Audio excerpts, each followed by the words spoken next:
L'invité de Smart Impact, c'est Arthur Charles. Bonjour. Bonjour. Bienvenue, vous êtes le cofondateur de Cocorico. Alors, c'est d'abord l'histoire d'une famille, d'une fratrie, puisque vous l'avez créée avec votre frère Tom et votre sœur Colline, c'est ça? Avec quelle idée? Pourquoi vous l'avez créé, Cocorico? Oui, tout à fait. On avait envie d'entreprendre ensemble, en famille. On avait aussi vu un souci à l'époque. On voulait créer une marque de mode. On voulait avoir un impact aussi. Et c'est vrai que produire localement, faire du Made in France nous semblait intéressant.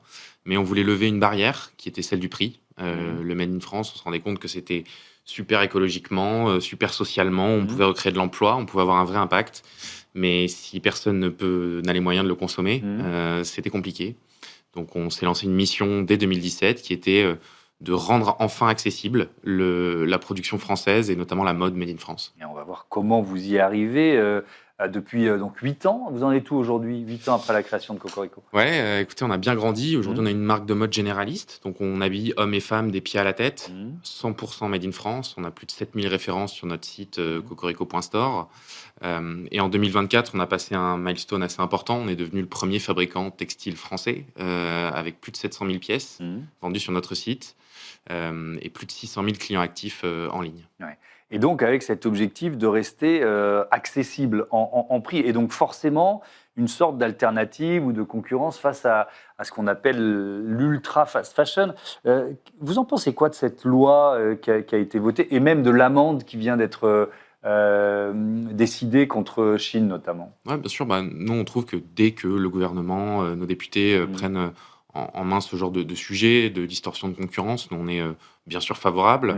Après, je pense qu'ils peuvent sûrement aller plus loin, notamment au niveau européen. Je pense que c'est ce qui aura sûrement le plus d'impact. Après, nous, on a pris le problème un peu à l'envers chez Cocorico, c'est-à-dire que on a plutôt essayé de comprendre pourquoi des géants comme ça fonctionnaient aussi bien, parce que ça reste un succès phénoménal. Ça veut dire qu'il y a une demande et qu'il y a des acheteurs et des acheteuses. Bien sûr. Et en fait, ça révèle deux choses pour nous. La première, c'est que le prix reste le premier vecteur d'achat, notamment dans la mode. Et donc, nous, on a essayé de lever cette barrière tout en produisant en France. Et deux, c'est que acheter de la fringue, ça reste un élément de joie pour les gens. C'est un passe-temps, en fait. Et donc, il faut respecter ça, je pense. Et donc, continuer à proposer ce qui peut faire plaisir aux gens. Et alors, ce défi, comment vous le relevez? Des prix abordables. Déjà, ça veut dire quoi pour vous, un prix abordable? Nous, on s'est lancé historiquement sur le boxer, la culotte, tous les sous-vêtements. Et on a lancé le premier boxer 100% fabriqué en France à 9,90 €. Donc, moins de 10 €, vous êtes au prix d'un boxer du Made in ailleurs, qui est fabriqué en Turquie ou ailleurs. Nos t-shirts, c'est moins de 20 €. Nos sweats, moins de 40 €. Et donc, à ces prix-là, vous êtes compétitif par rapport à des marques qui produisent ailleurs. Et alors, comment vous faites? Et déjà, je voudrais juste te dire que nous, le Made in France, c'est 100% français. Donc, la matière est faite en France. Tous les éléments, on ne peut pas faire plus français que nos produits. D'accord. Et pour y arriver, on a fait deux choses. La première, c'est un choix. C'est de dire, on va baisser nos marges. On va parier sur les volumes pour aller chercher des gains d'échelle et donc progressivement rendre cette marge au début à nos consommateurs et puis faire monter la sauce. C'est quelque chose qui a plutôt bien marché. Je vous le disais, 600 000 clients aujourd'hui actifs. Donc on commence à être une communauté assez importante. Puis le deuxième élément, c'est le circuit court lui-même, en fait. Quand vous produisez à 250-300 km de vos clients, vous créez des économies énormes. La plus importante étant celle de ne pas avoir d'invendu. Aujourd'hui, Cocorico, on s'approvisionne en circuit court. Donc, tous les mois, on reçoit... Vous n'avez pas de stock ou très peu de stock? Très peu de stock. D'accord. Aujourd'hui, on estime que pas de stock et pas d'invendu. Donc, on est capable de s'adapter à la demande, de s'adapter à la météo d'un mois sur l'autre. Et ça, les grandes marques internationales ne sont pas capables de le faire. Et on estime que l'invendu, les grandes marques vous le font porter dans le prix final. Ça représente 30% du prix d'un vêtement aujourd'hui. Donc, c'est une économie qui est substantielle. Ouais. Est-ce que vous courez après cette logique qu'on trouve chez Shintemu, mais qui existait avant chez d'autres, c'était moins important, mais quand même de créer de nouveaux modèles en permanence. C'est-à-dire que là, l'ultra fast fashion, c'est du délire. C'est des dizaines, des centaines de nouveaux modèles par jour, et encore, je suis en dessous de la réalité. Oui, bien sûr. Mais non, nous, c'est exactement l'inverse. C'est qu'on fait les bons basiques du quotidien qu'on fait toute l'année. On n'a pas de logique de collection chez nous. D'accord. Donc, un produit qui... par exemple, notre t-shirt, on en a vendu des centaines de milliers. C'est toujours le même depuis 2018.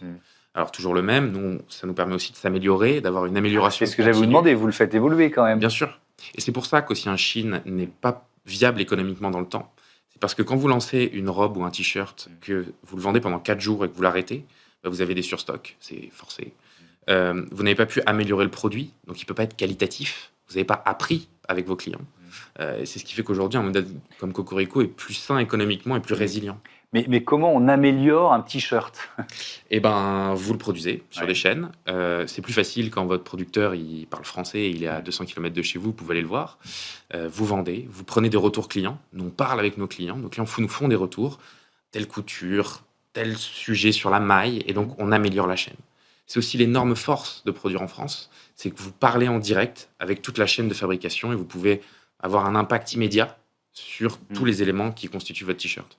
Donc vous dialoguez avec vos clients. L'impact du fabriqué en France, j'ai bien compris que le prix, voilà, on est tous pareils, c'est certainement le premier levier. Mais l'impact du fabriqué en France, ça Ouais. vient juste après ou alors c'est anecdotique? Quelle part ça prend dans l'acte d'achat? Nous, on croit que c'est important, Oui. mais c'est la cerise sur le gâteau. Mm.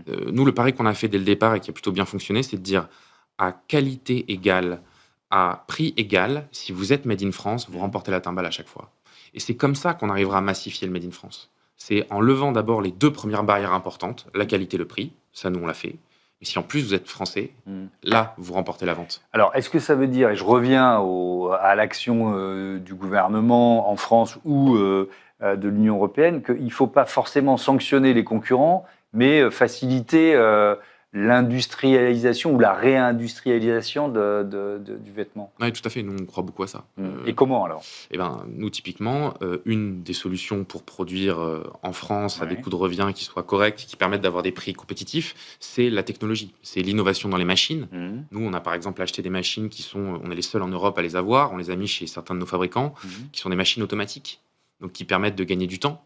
Ce qui coûte cher en France, c'est le temps passé sur le produit. Ouais. Si vous réduisez ce temps, vous gagnez en coût. Ouais. Et ça, il faut que le gouvernement puisse nous aider. Il faut qu'on puisse aussi également pouvoir ouvrir des usines plus facilement. Aujourd'hui, il y a une demande d'entrepreneurs qui souhaitent se lancer dans l'industrie. Il y a des marques comme nous qui sommes prêts à leur apporter, remplir les bons de commande. Mais c'est très long. Quand vous mettez plus de 2 ans à avoir des permis de construire aujourd'hui en France, c'est très compliqué de se projeter. Donc, simplification des processus de construction des usines. Et alors, sur la réduction des durées de fabrication dont vous parliez, bon, il y a effectivement l'automatisation, mais est-ce que là aussi, on est dans un dialogue avec le client? C'est-à-dire, est-ce que vous avez réussi à gagner du temps sur certains de vos produits, sur certains de vos basiques, en discutant avec les clients? Oui, bien sûr. Le t-shirt, pour reprendre cet exemple, Ouais. on a divisé par 2 le temps de confection d'un t-shirt. Par 2? Par 2. Ce qui est permis par 1, la technologie, les machines automatiques, et 2, en discutant avec le client sur qu'est-ce qui est essentiel dans votre t-shirt, en fait. Parce qu'en fait, on s'est rendu compte qu'il y avait beaucoup de choses. Il n'y a rien de plus simple qu'un t-shirt. Qu'est-ce qu'on peut retirer à un t-shirt? Eh ben, je vous donne un exemple très concret. Vous allez, dans tous les t-shirts que vous trouvez dans le commerce, vous avez ce qu'on appelle une bande de propreté. C'est un petit bout de tissu qui va cacher une couture dans le col. Son seul intérêt, c'est de cacher la couture. En fait, on s'en fiche de voir la couture. Je crois, oui. Ça n'a pas d'intérêt de résistance, ça n'a pas d'intérêt de qualité. Ok. Le seul intérêt, c'était une tradition. En fait. Traditionnellement, on mettait ça. Ben non, on a dit, on va l'enlever. Ça, c'est des gains de plusieurs minutes sur chaque produit. Et donc, c'est en avançant comme ça, en parlant avec nos clients, en essayant de comprendre ce qui est essentiel dans un produit qu'on gagne du temps. Vous avez combien de sites de production aujourd'hui? Aujourd'hui, on a 38 sites de production. Donc, qui sont un peu partout en France? Ouais. Aujourd'hui, vous avez encore les grands bassins textiles historiques, le Nord pour la confection, le Jura, vous avez l'espadrille dans le Sud-Ouest. Donc, nous, on profite encore de ce bassin existant. Donc, ça veut dire que la filière n'avait pas totalement disparu. Ou alors, est-ce que le fait de créer une marque comme la vôtre, de la faire grandir, de la voir grandir, ça réinsuffle du business aussi pour la filière?